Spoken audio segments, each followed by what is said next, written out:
Hello, I'm Bruce DuPoit. Coming up, finding the political center. Harder than ever in this divided political climate. How will we ever make compromise, though, if we don't have compromise? Today, two men who've made it their mission to turn the nation of red and blue a shade of purple. Former RNC Chairman Michael Steele and former White House Special Counsel Lanny Davis. From News Channel 8, this is News Talk with Bruce DuPoit. Hello and welcome in on this Tuesday. So good to have you with us for what's shaping up to be a really good episode of News Talk. In an era of permanent campaigns, 24-hour news, and grotesque redistricting, it can be hard for leaders to find the political center. But as we have seen over the last many years, endless partisan rancor and a refusal to come to the center to compromise can bring gridlock even to a great nation. Up first on the program this time, two men who know how Washington works and who are trying to encourage bipartisanship. Michael Steele served as chairman of the Republican National Committee during a very successful tenure for the party. He was lieutenant governor of Maryland from 2003 to 2007. Lanny Davis served as special counsel under Bill Clinton. He's an attorney, columnist, and author. Their new firm is called Purple Nation Solutions. It's good to have you here. Welcome. Good to be with you. You know, I was thinking this morning as I was walking the dog around the neighborhood, I have history with the two of you. You, Michael, were the first guest on the show 10 years ago. I know. You and then Governor-elect Ehrlich were the first guests we had. Lanny Davis, you and I go back even farther. 21 years ago, I was doing a show in Montgomery County that won an award thanks in part to a panel discussion in which you participated. Now, I never told Michael that I'm responsible for award-winning television. He's never seen me in that light. I've never seen that side of it. We'll see if we can recreate a little magic here today. Talk about the partnership.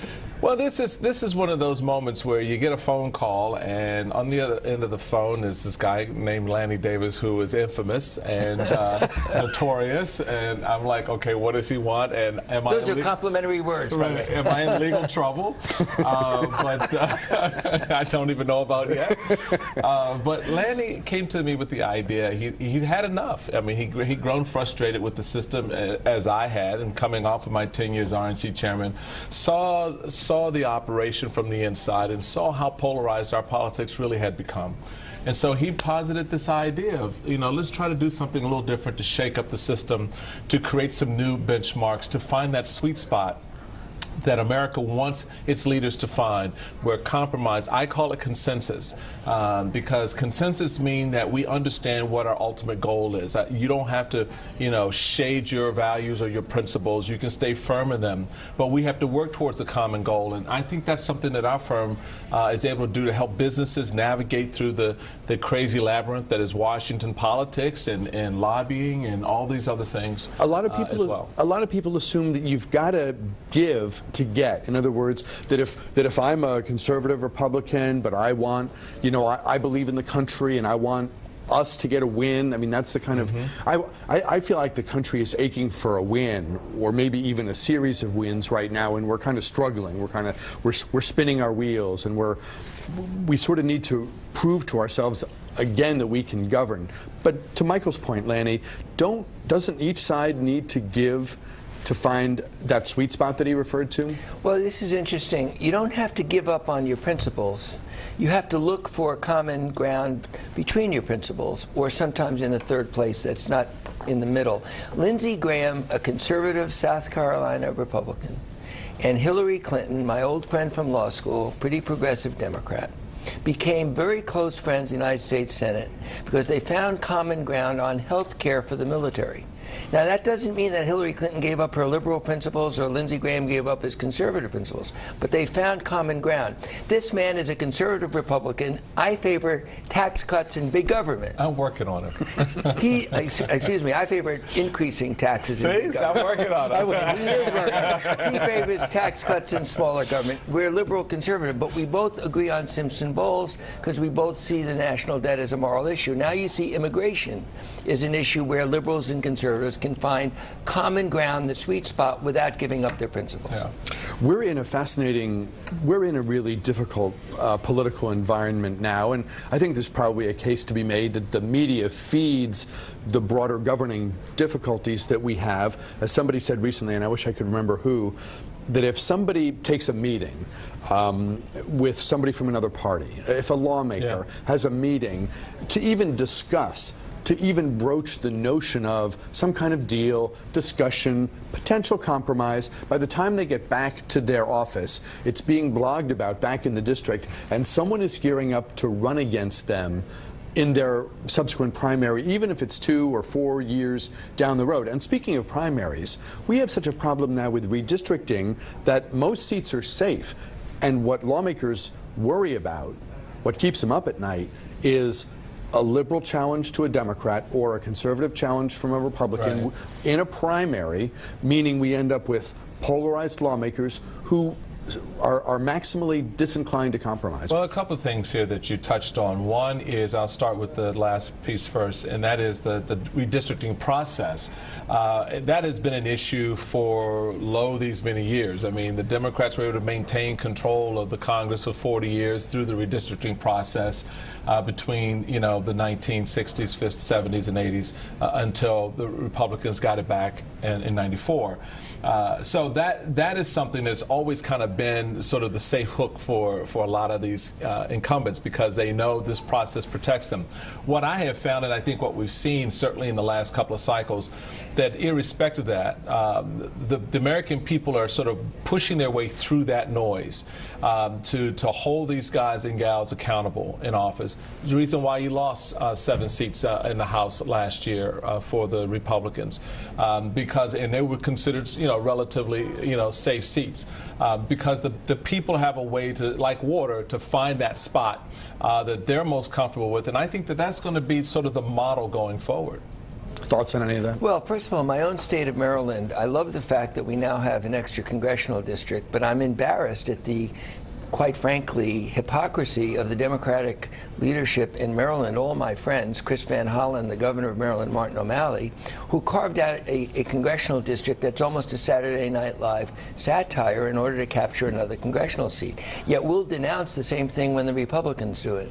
So this is part of the hypocrisy of politics. You now see it on the filibuster. We want to change the filibuster rules. Unless we're in the minority, then we favor the filibuster. So Michael and I somehow go against the grain of our party bases when we try to talk about, let's find the sweet spot and let's get some consensus where we have things in common. But we have to have principles of consistency that we apply to both sides, depending upon whose ox is being gored. I'm such a political junkie that I've read about and studied redistricting and gerrymandering You've seen the district I'm talking about in Maryland? It's almost a joke. Well, and I know it is a joke. I know the classic districts over time that have been kind of the poster children for what I called in the introduction grotesque redistricting. Maryland's is as bad as any I've ever seen. It's one of the worst in the country. But no one unilaterally disarms, and until we have a system where we have nonpartisan redistricting everywhere, no party is going to lay down its arms. It's trench warfare, and you got to fight till they blow the whistle. Which begs the question, what's the better solution, and how do we start a process of getting there? Because no blue state puts down its tools until the red states do likewise, and vice versa. Well, I look at California. California, through ballot initiative, was able to get to that sweet spot of finding a way to deal with redistricting. They've taken it out of the hands of the parties and the politicos and put it in the hands of an independent commission to look at that. I think that is a model that can emerge around the country. Yeah, you're absolutely right. No political established party is going to say, okay, we unilaterally disarm. And so the people have to disarm them. And whether that is through a ballot initiative, and Maryland is one of the toughest states for that. I mean, they make the threshold so hard because they don't want the people to engage with the internet in the process. I mean, the people who didn't like the DREAM Act and who didn't like same-sex marriage have been able to really alter that. They have, and that's the other. That goes to the other part of the last question you asked, which is the role of the media, the role that this institution plays, this fourth estate plays in driving our politics. It can help us drive in a very positive way, as we've seen in ballot initiatives and things that really are important to people. But then it can also drive the ugly side, where they're looking for the gotcha politics. They want the saucy headline and the story that this guy always has to come in and clean up, and so that, you know, the politician or the institution, a business or whatever, is not dragged through the muck and mire of a media scandal. And Lanny, you raised an important issue that I want to follow up on for a second when you talked about the Senate filibuster. It's one thing, if you don't like a bill, to filibuster the bill as a way of taking advantage of what has always been the rule and the understanding in the Senate that a minority can play an outsized role beyond what it could play in the House or in most other elective legislative panels, you know, county council, whatever. But to be able to filibuster debate seems not what the framers intended, nor does it seem good for the system. And I'm wondering, there's been pressure on the Senate to alter its rules. They took a baby step forward. I'm not sure whether we should cheer that or bemoan the fact that they didn't have more courage to do more. I actually think they took a huge step backwards by thinking they're taking a baby step forward, and they know they're not. I love Harry Reid as a human being. I know him, worked with him, helped him, but he should be embarrassed. He knows the hypocrisy of this, and the filibuster that now allows people to silently, literally in the dead of night, stop all votes and not even take the floor of the Senate the way Jimmy Stewart did and Mr. Smith goes to Washington. It's awful. So this is part of my point, that if you're not willing to be consistent, whether you're majority or minority, and take the lead, then we have to be, as Michael and I, reminding people that there is somewhere where the parties can come together where they have things in common. Talking with Lanny Davis and Michael Steele. A break here, back with much more News Talk for this Tuesday, right after this. You're watching News Channel 8.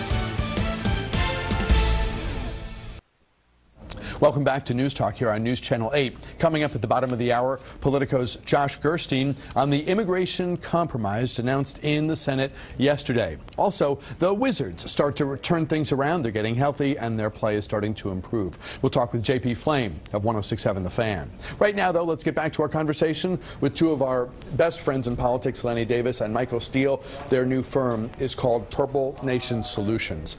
Chris Cillizza, Michael, in the Washington Post had a great article yesterday, I think it was, where he talked about, and this has been talked about a lot, but it's so fascinating. He talked about all the Republican Senate primaries in the last two cycles, where you had a competitive seat, either because of an incumbent who was not a shoo-in for re-election, or an open seat, and you had good, I don't want to say good, but where you had more centrist-minded, more good candidates. moderate candidates who were going to be very strong. Mike Counsel, Bob Bennett, those guys, and potentially favorites to win in the fall. But the moderates lose in the primary, and the GOP then goes on to lose in the general. Does the party get that there's a lot of cost in aligning with these true believers? They don't yet. There's still a disconnect that exists between the fantasy of running this hard-charging candidate in a particular district, Tea Party, whatever, conservative, and then the reality of a general election where everybody gets to have a say on it, not just the folks in the primary. And the reality of it is we stopped running candidates where we find them. In other words, you can't take a candidate from South Carolina and run him in Maryland. More close to home, Connie Morella could not run in Roscoe Bartlett's district, and Roscoe Bartlett couldn't have run in Connie Morella's district when they were both serving in the House. Why? Because they represent and reflect the people from the communities they come from. People generally put into leadership people who are closest to them and sound and relate to their values. So the party has to recognize that one size does not fit all anymore. You can't do this top-down, here you go, we all march to the same drum beat and expect to win in general elections in places like Montgomery County, Prince George's County here in this region, or writ large, Maryland, New Jersey, or South Carolina, or in Alabama. How do we get Chris Christie to win? Because Chris Christie stayed true to himself and reflected New Jersey. He didn't reflect the Republican Party as someone else has idealized it. The man's taking too little credit. An unusual moment for this is the RNC chair who stuck to his principles, wouldn't say guns, and led the Republican Party in 2010 to a victory nationwide by focusing on candidates, on electability, on a 50-state campaign, a national campaign. The complete absence of party leadership since Michael left office, and I know I'm biased, in the RNC, and I guess I'm glad because I'm a Democrat, is no leadership whatsoever in 2012 and no leadership whatsoever in avoiding these kinds of stands and these kind of candidates that lead to Democrats getting elected. You mentioned guns. What's the purple solution on violence? Boy, is this one easy. Democrats have to stop overpromising that gun control is going to stop lunatics from mowing people down. We always react to one of these horrible tragedies by saying gun control, gun control. Makes no sense. Gun control isn't going to prevent a lunatic from mowing people down. So we got to give up that symbolic argument that makes no sense. Republicans, on the other hand, have an even worse problem. They can't defend no background checks. They can't.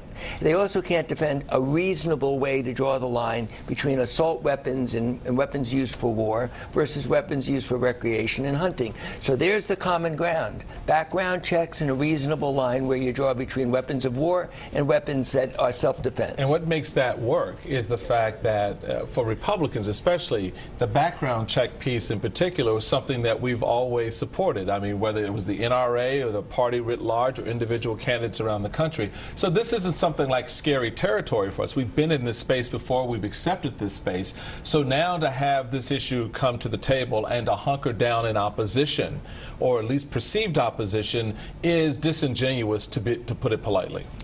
Do you look at the NRA as the voice of the Second Amendment community, or do you look at them in another way? I look at them as any other constituency out there that has an interest in a particular issue. I think the voice of the Second Amendment is the Second Amendment itself. It speaks for itself. I think that the American people are ultimately that voice.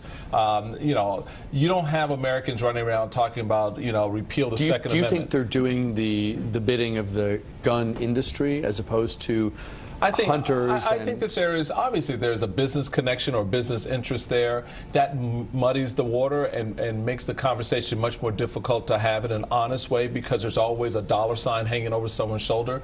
I think we clear all this out. Look, we're looking at a situation where you had 20 young children mowed down in their classrooms. That wrenched the hearts of the American people, right, left, and center. And I think it's something that everybody wants to take action on, to do the bare minimum, the easy stuff, that sweet spot stuff. You know, let's get the background checks. Let's make sure we close those gun show loopholes. Let's make sure that we classify the weapons of assault, you know, carefully and smartly, so that we have a process going forward where we know our kids are safe. Let me give you the purple methodology that brings me together with this great man. He is a great man. Do you notice how quickly people go to challenging motives rather than addressing the merits? So it's about the gun industry.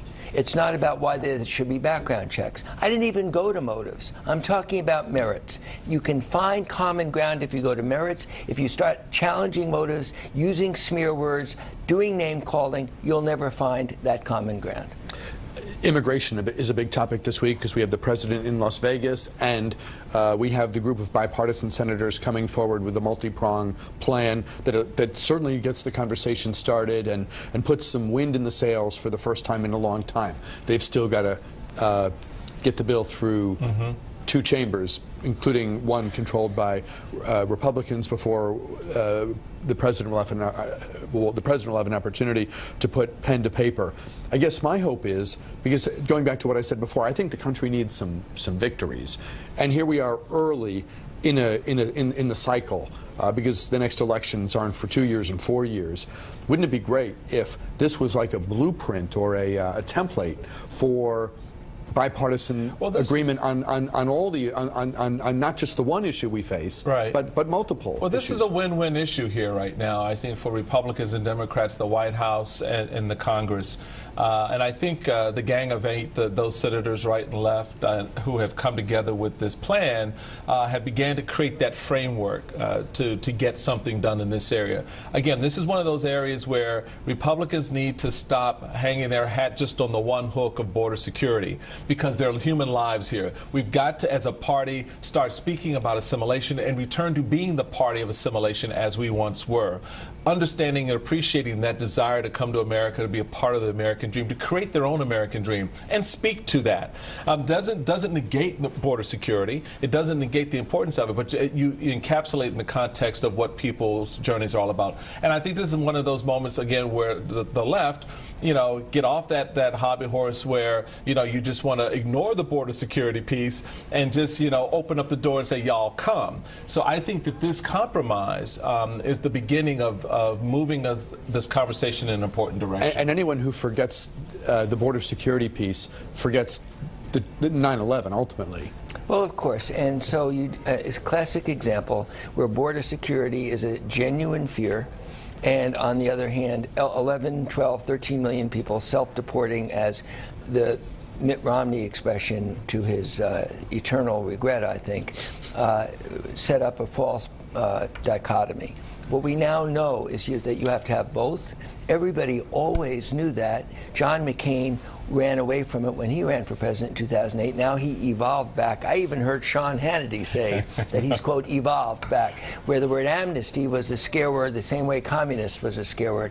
Now you have a classic example of what Michael and I are trying to do, which is you find common ground, whether you come to Washington and you have a problem, rather than buying insurance on the left and hiring a lobbying firm, insurance on the right and hire a lobbying firm. We would pitch ourselves as the place where we find a solution somewhere. It may not be in between left and right, it may be a third way, but that's really what we've tried to do in our business. Given that we now have states where same-sex couples can marry, and it's not just because a judge said it must be so, or because the legislature and the governor said it must be so, but because voters, meaning a huge number of straight people, said, yeah, we're on board. 2 women, you want to get married, go for it. It's as long as it's in the civil sphere and the churches are protected 100%, green light, go for it. So are we in a new day here? And yes. what is because in the old days you would say, okay, gays, civil unions, it's basically marriage, but it doesn't force the other side to swallow the M word. Right. So civil unions, God bless. But now I'm curious, Lanny Davis and Michael Steele, what's the given the enormous changes in public opinion we've seen in a very short period of time, what's the purple solution on marriage? Start with the 2 propositions that you have to respect. Then you find your solution. If you don't start out with respect, you respect those who, for religious reasons, cannot accept gay marriage. And that's a religious conviction, just as I respect pro-life people for that reason. I respect that. And you start with people who are gay people who say, wait a minute, I'm no different than anyone else. My love is actually just as equal, maybe even more enduring than heterosexual love. Look at the divorce rate. So you have 2 principles. Now what do? You try to find common ground. The common ground is our kids. Our kids say, wait a minute. Why should I have anything to say about who you marry? My 14-year-old son thinks it's absolutely nuts that we're even debating this subject. Our kids on the social issues, whether it's choice versus pro-life or whether it's gay marriage, all those social issues that have divided us, this next generation is pushing their parents to say, come on, it's none of our business. In fact, they're not even really pushing their parents. They just kind of surpassed their parents. It is a generational shift. This generation is much more libertarian, if you will, in their attitude about society. They're fiscally conservative, libertarian socially, and their view is live and let live. I'm not going to judge you, don't judge me, and they're going about their lives. Now, how that reshapes America, remains to be seen because they don't have the responsibility of leadership yet. They don't have the responsibility of managing and governing. Voting is one thing. Managing and governing post-vote is something different. And that's the new terrain that I'm excited to see, quite frankly. I think the country, to use an overused word, has evolved and is continuing to evolve on this issue. There are strong religious tenets that remain, for sure. But to Lanny's point, this is why I partner with such a smart guy. As long as we respect that, as long as we stay focused on that respect for those who make those choices in their lives, we're good to go. I can go over about another minute more, and then I'm going to bump into a serious time crunch here. But we have to talk a little bit briefly about the budget. And my question there is something like, each side seems to want the other to identify specific cuts. To the extent that people think we have a debt problem or a spending problem, it's a game of chicken. Republicans want Obama to come out and identify cuts. Republicans talk all the time in generic terms about spending. I never hear specific programs identified. I think that's an impediment to purple, to common ground. And the other aspect of this, too, is sometimes it feels like we don't want to give a president a win. So whatever and the president's come pretty close to saying this. He said, right, you know, they seem to have a tough time saying yes to me. I don't know why that is, but I'm wondering. We've lost the us in our politics. It's like if the president's able to stand up and herald a big bipartisan deal, it's like that's somehow a loss for the minority party. Well, that's where you get, that's because red and blue politics since 2000 have polarized the country. And so we can't allow the other side to have a success because it's zero sum. You win, I lose. 2 words, Simpson Bowles. I'll turn it over to Lanny to finish that point. I would put all of our children in the audience for the State of the Union speech, and President Obama will say, how many of you in the audience who are kids want to pay for your parents' credit card bills? None of them would stand up. Turn around and endorse Simpson Bowles, which is going to cut and pay for our own spending so you don't pay for the bills. Every kid would stand up. It's back to the younger generation. It's a moral issue that we have to pay down our debt. Lanny Davis, Michael Steele, Purple Nation Solutions. We look forward to your book in March. Whose book is it? Your book? It's his book. Crisis Tales, 5 Rules for Coping with Crises in Business, Politics, and Life. And this man needs my help. and the man's been through a crisis or two. Can we agree on that? I can do crisis, folks. Lanny Davis, Michael Steele. Thank you. You've both been under the bright lights a bit, haven't you? Thanks. Great conversation. Thank you for coming by. We'll step aside here, get you caught up on the headlines and the forecast right after this. Catherine Amenta, weekday mornings on News Channel 8. Excuse me, but weren't computers supposed to eliminate